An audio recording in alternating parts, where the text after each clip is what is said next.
Now see here coherent sources of light. We have done principle of superposition. Now see in coherent sources of light, what are actually coherent sources? If you have got two sources of light, like suppose this is A and this is B, these are the two sources of light. If these two sources are emitting light waves continuously of same frequency, that means the same wavelength and the constant phase difference. So, if the light waves coming from these two have got the constant phase difference, or you can say the phase difference 0, or we can say also the phase difference does not change with the time, then these two sources are said to be coherent. So, see here the coherent sources of light, main condition is here the phase difference should be constant or it should be 0, as well as the frequency should be same.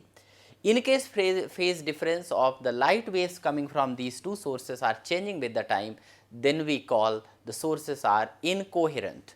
So, the coherent and incoherent sources of light. Now, we have to see here what are the conditions required for coherent sources of light. First one is here, the source of light should be monochromatic. So, source of light should be monochromatic. So, if monochromatic source of light is taken, then the light sources can be coherent. Another one is here, path difference between these two sources should be small. So, we can say path difference is small. And third one is, which I have discussed in the starting only, the phase difference should remain constant or it should not change with the time.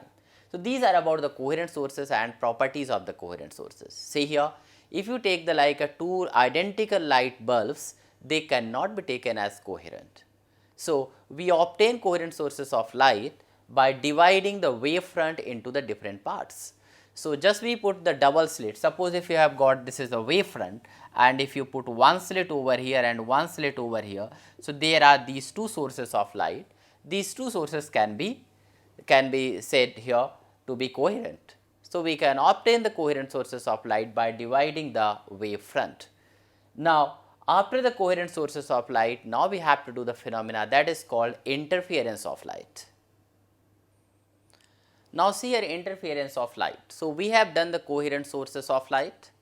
So, now see here, if you have got this point A and this point B, from point A the waves are coming and meeting at the point here, and from here the waves are coming and meeting at the point P. If the two waves are coming from point A and point B, from point A and from point B and meeting at the point P, their superimposition of the two waves take place. Now, when the superimposition of the two waves takes place, redistribution of energy takes place, that is a redistribution of light energy, and if it is a screen here, we get a pattern, somewhere intensity of the light is maximum and somewhere intensity of the light may be 0 or the minimum. This pattern obtained is known as interference. So, say here interference is the phenomenon of the redistribution of light energy when the two waves travelling in the same direction superimpose on each other. Now, if at this point intensity is maximum, we call it constructive interference. So, whenever the two waves like this, they are meeting like the superimposing crest to crest and trough to trough, then at a point displacement is maximum, and we know it, intensity is directly proportional to square of amplitude. So, whenever the intensity is maximum at any point, it means amplitude is maximum here.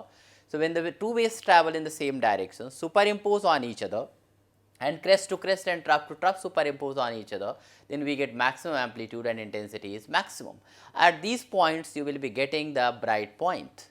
Now, if one crest and one trough is superimposing on each other, then the amplitude will be minimum. As a result, we will be getting minimum intensity. So, there are two types of interference. One can be said here constructive interference,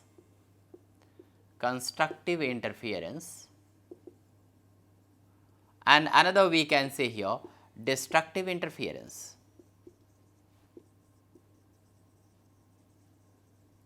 So, constructive and destructive interference, there are two types of interference. Now, we will study about the interferences here like by using the Young's double slit experiment.